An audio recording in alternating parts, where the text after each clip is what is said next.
What is going on, guys? Joey Franzo here today with another one of those videos where it's just my voice with some pictures in the background because I am actually heading up to handle Mikey and a couple others this weekend. And I do not have time to sit down for a full stream, so we're just going to knock this one out, get the keys out to you guys.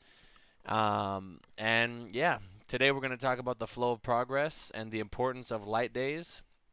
I'm gonna try to make them sort of intertwine or try to make it make sense. I almost made a video on light days on its own, and I probably will in the future. But I just feel like a lot of newer lifters don't understand the flow of progress because they see. I'll give you some examples. You might see somebody gaining some momentum week to week, maybe for a couple weeks, 4 to 5 weeks, whatever, 6 weeks, whatever. And then you see others where, maybe they don't hit PRs week to week, but when meet day comes around, they blow it up and kill it on the platform. And, as we're looking at things online, we have our own training going on in the background. We don't really know. So a lot of newer lifters, they don't know what to expect. They see, other lifters that are successful and think, oh, well, I should be just like this person. When in reality, there's a million different factors as to why that person might be on a little, streak of PRs or progress or not making progress or what, right? Uh, so without context, without knowing what's going on, it's difficult to. It's just risky to compare, right? Because sometimes you're going to be able to compare and do something similar, and other times it's just not possible given what you have going on in your life. And I am going to talk about sort of doing how much you need to progress versus what you can actually recover from a little bit later. And, um, you know, something that I really want to get across to you guys is that PRs are going to be delayed, right? Sometimes they're going to be delayed, especially the later you get in your career, the longer you get into lifting. If you're like a super advanced lifter, sometimes it's going to be you're not really going to see a PR until it's time to compete, right? Unless you're forcing things, and you might be able to squeeze one out here and there, but it's just there's a safer way to go about it. If you're newer, obviously you guys have all heard of noob gains. You're probably just gonna you could be doing basically anything and you're gonna progress. Which is I would say most people when they're running any random program online, they're gonna just do whatever and they're gonna get some kind of progress, and then things are gonna get tricky.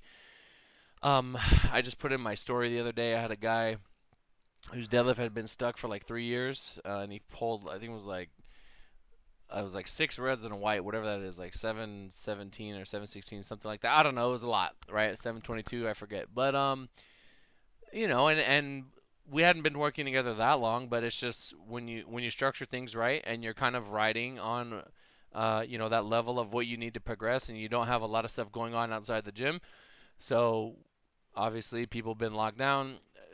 They're not walking around as much at school, they're not at work, they're just home, and maybe all they have is training.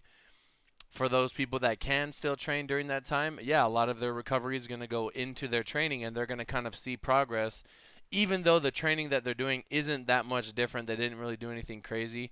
If it's well structured and there's adequate recovery and the dosing of stress is sensible, then they're gonna progress. The problem is for most people, you guys have things, you have other things going on in your life, and this is going back to what I talked about in the beginning, where if you're looking at somebody online, you see someone gaining momentum week to week.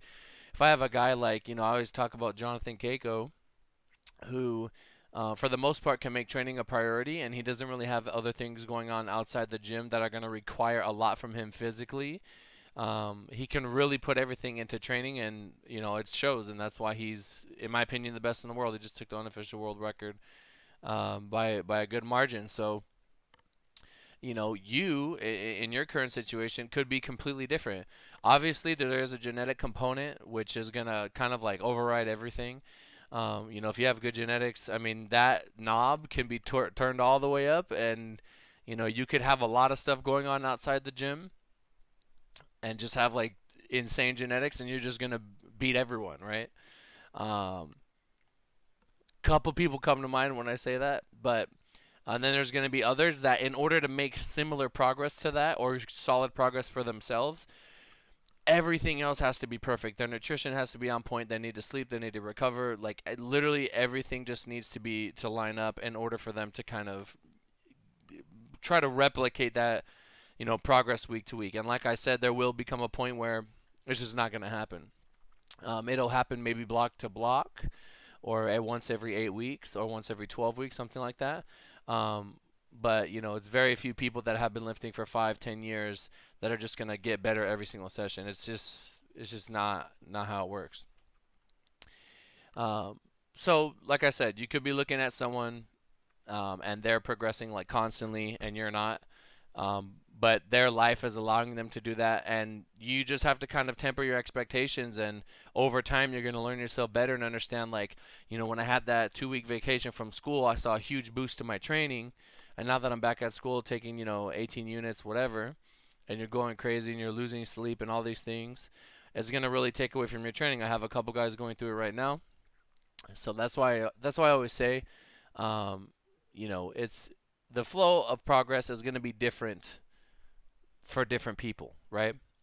Now, let's say we get past all that, and you're on point, you're recovering, and things like that, and then eventually, your training catches up to you, and maybe you have a little bit of stuff going on outside the gym, and your progress starts to slow down, and you notice that you're starting to string together a couple days in a row where you feel beat, right? And this is the importance, or I'm going to try to transition this into the importance of light days, right? So, for those of you that don't know, my best competition bench is 474 pounds. Right, so almost 500 pounds, right? Kind of close, getting there, right? But on my middle bench day, I go so light. I go so stupidly light. There's times when I've done just 225. There's times that I've done 275. There's times I might do, 315. Because I'm giving most of my my higher RPE days are going to be my day one and my day three, and my middle day in the middle. A lot of you guys bench 3 times a week.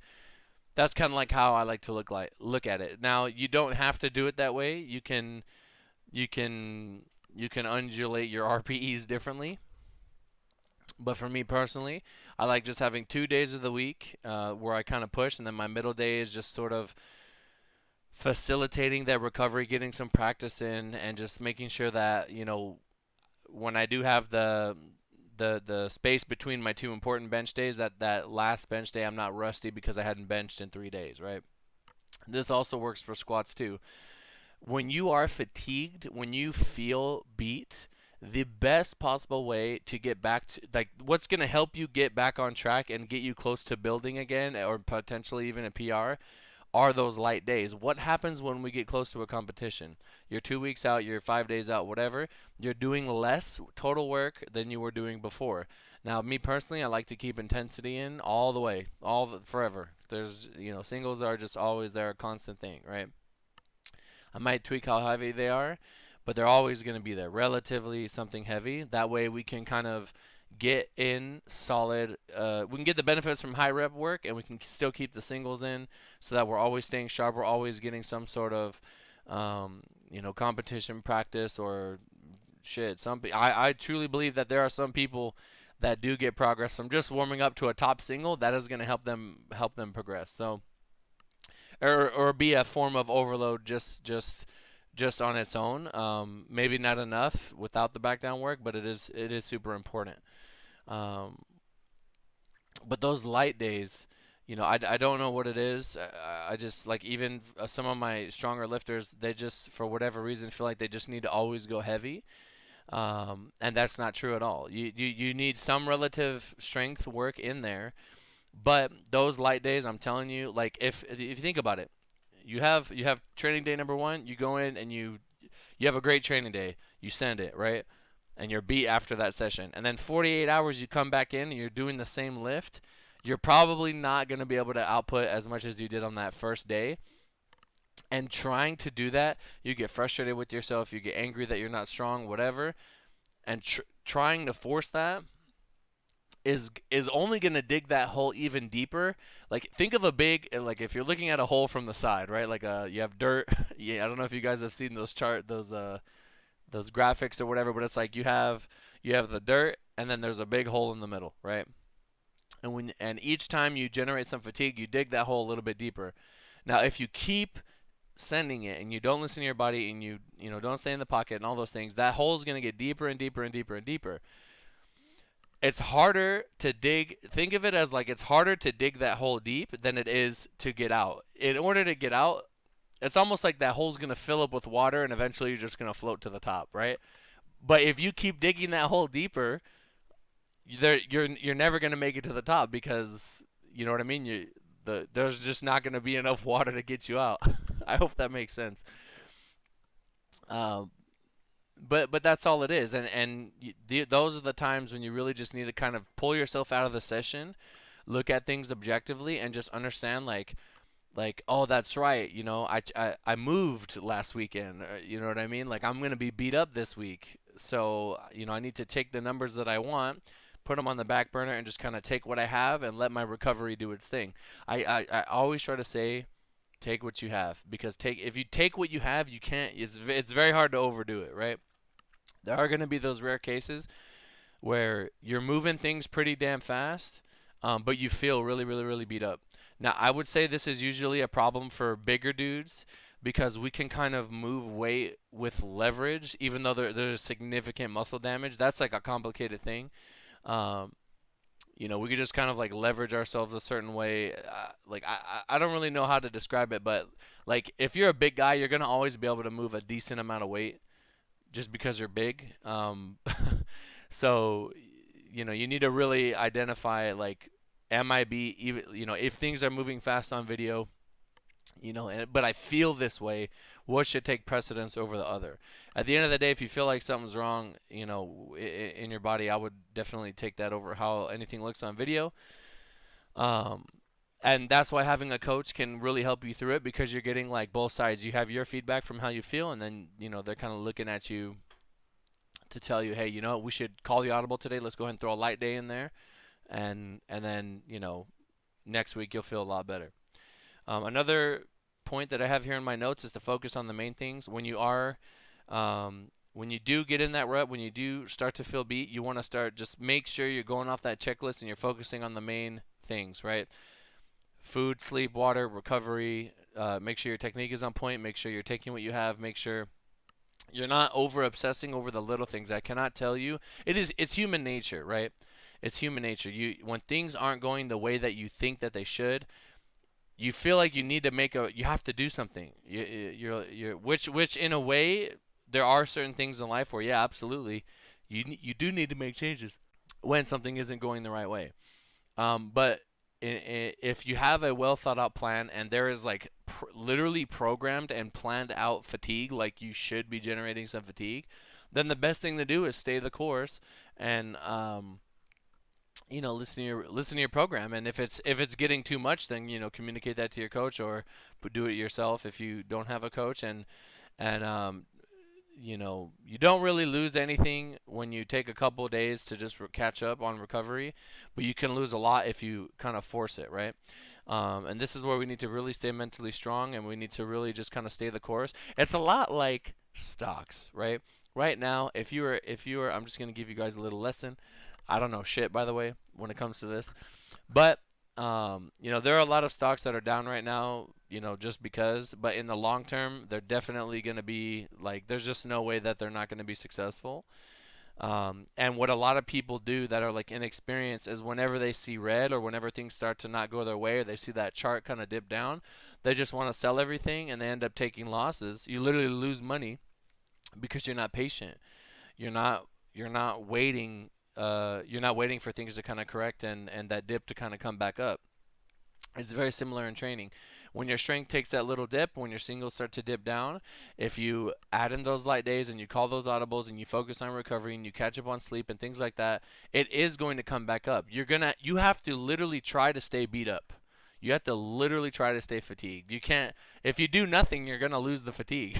You know what I mean? I'm not saying doing nothing. Doing nothing is definitely not the move, but doing less and sort of, you know, stimulating some recovery is really going to get you out of that hole, and then you can get back to, um, making progress again.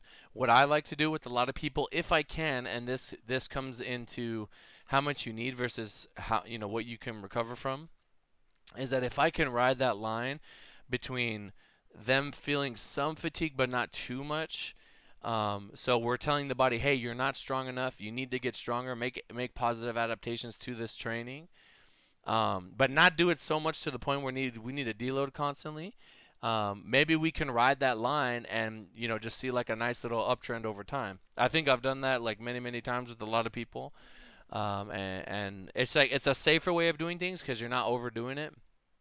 But if things catch up, you can always, do what you need to do to kind of handle that fatigue and then get back to that, not that midline, but it's like just over that midline where you're doing a little bit more than what your body's used to, so you're always kind of getting that, getting those positive adaptations, giving your body a reason to get stronger. Now, me personally, when I get close to competition, if I'm training myself, and if I do this with someone, it just depends. I like to make one big push where I say, okay, these 5 weeks, these weeks 5 to 3 weeks out, I'm gonna make this. I'm gonna finish these this time, these weeks, and I'm gonna look back and be like, I have never done that before. I've never gone that heavy for that much work. You got to be careful because if you're intentionally doing more than what you've been able to handle. But then I'm going to pull back and hopefully we get some super compensation going on. And then on meet day we can just kill it on the platform and hit more than we ever could. Now if you're a smaller person that can handle a lot of relative volume, um, you're probably going to need a bunch of frequency, like a ton of frequency relative to what you're doing, or just to your size. And I mean everybody's different. That's why it's hard to give like concrete. And you may only see significant progress when you're firing on all cylinders and most of your the calories that you consume are going towards your powerlifting, right? um, there are some instances where the amount of work that people need to do to recover kind of exceeds what they can recover from temporarily, and that's why that progress isn't there. That's why it's dangerous for those people specifically in this instance to watch people online and try to mimic them because they're just at that given moment they're not able to do that, right? So um, they might have a little bit of delayed. It's delayed. The satisfaction is delayed. It's gonna take time. It's probably they're probably not going to be able to see those big PRs until like the end of an 8 week, you hit a couple blocks at the end of those 8 weeks, you do a bigger deload or something like that. So, me personally, I don't need the PR unless it's from meet to meet. But I would want my work to, just trend up over time. If we're just talking about like straight up single PRs, those are great. But if I don't have them, that doesn't mean I'm not gonna have, that doesn't mean I'm not gonna PR. So, and this is gonna be like a super long, complicated video if I talk about like how to do that. So I'll just leave it at that. But yeah, ups and downs in training, the flow of progress. For some of you guys that do get down to the dumps. I know a lot of you guys turn to my videos when you are feeling your worst and you're kind of second guessing everything. You come here to kind of get knocked back on track. So hopefully I was able to do that, with this video. Again, focus on the main things. Handle your business. You want to commit to what you're doing, commit to the program, listen to your body. Those light days are super, super important. There's no shame in taking a light day, and to be honest, mentally, sometimes it's great to take a light day.